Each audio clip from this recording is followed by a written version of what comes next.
Now, I'm sure everybody asks you this, but where did this idea come from, and when did it emerge as a transformational theme and notion of marginalized folks in the American dream creating something new from the old?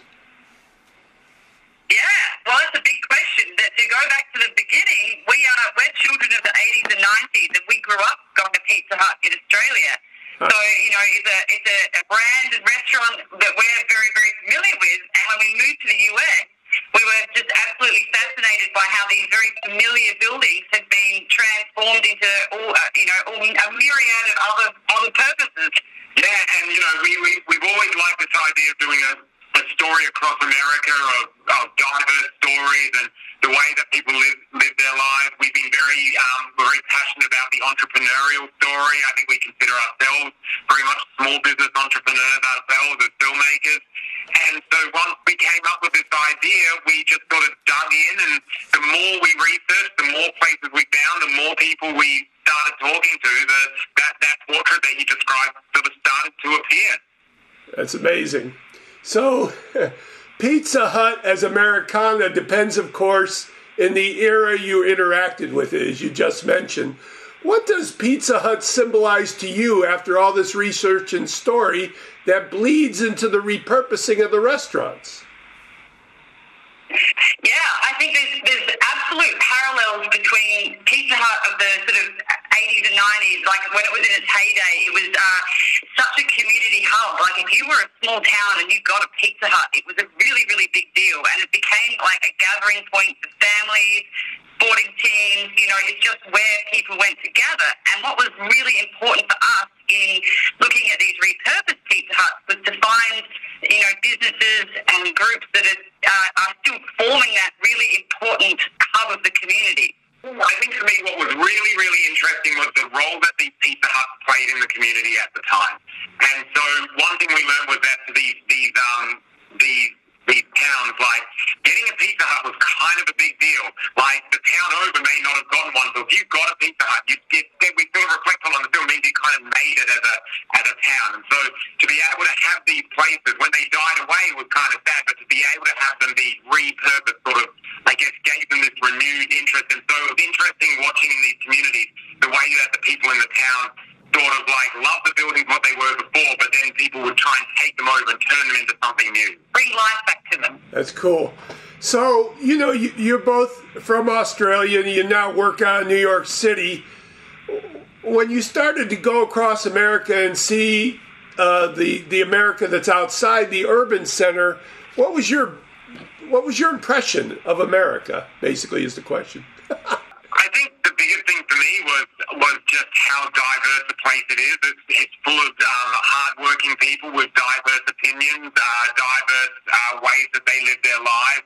What was the most fascinating thing about it was we got to meet all these different people doing very different things, but they all sort of did it within the exact same floor plan of a building. It was quite a fun thing to do, to walk into a place in South Carolina and then walk into a place in Texas and then walk into a place in Point Beach, Florida, and go like, oh wow, you took the exact same building but turned it into something so different. And so that reflection of all those different ways to do things, those different ways to live your life is I think what we really got as we, did a little bit of a journey across the country. It's quite a hopeful, portrait of America in many ways. Like, people that in our film would be across all across the entire political spectrum, but everybody is doing important work in their community, and they are, doing things that improve people's lives and bring people together. And I think that was a really positive way of looking at America. A question for you, Matt, as both the director and cinematographer. What elements of the two roles did you have the most learning curve in? And when did you know you had the proper expertise on both sides to create the results that satisfied you? Yeah, that's really interesting, because I think what maybe a bit unique about the way that we do things is that it's just the two of us out there in the field. So, like you said, I direct and shoot, and Rosie does the sound and produces, and it's a very, very tight-knit and small footprint way that gives us this way of having this intimacy in which we speak to people. I think there's a big difference between going into someone's life and wanting to do a portrait of them with a big film truck that rolls on in, and then the difference between that and just having the two of us. In terms of the learning curve, it's an interesting one. I think, the technical learning curve is always really hard. I want to try and be so good at the technical side that I'm not even thinking about it. Right. I think that sort of started coming together on this film where I can sort of just hit record, know everything's working, and then focus just on that connection. Talking to someone and letting them talk through me was merely a camera in the middle. And so I think that was that you sort of try to get it. You sort of feel a bit like one of those one-man bands, sort of trying to play the drums and the cymbals and everything at the same time. But when it works, you kind of have this much more fluid thing where it's like, we're talking, I believe there's a camera somewhere, but I'm really not focused on that. That's really cool. Rose, vitally, you are the sound person, and practically, you are the producer in your team. How do you prepare a circumstance on set as a producer so you don't have to worry about it as a sound engineer? Yeah, that's a good question. To be honest, I'm pretty flexible when it comes to the sound side of things. I'm not really about controlling the environment too much.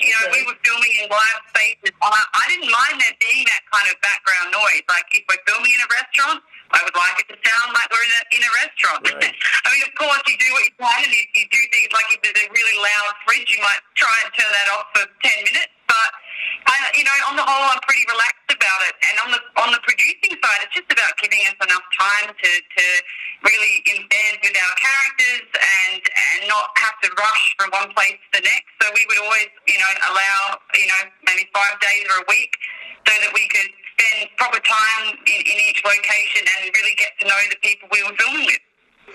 Being a two-person crew, what do you think are the advantages of that intimacy when it comes to interviewing folks for the story? Yeah, I think it's just, it's a little intimidating to have this sort of camera crew come in and want to be a part of your life. And, the thing that I've been striving for my whole career has been to sort of have people not even really think about it that much, to be honest.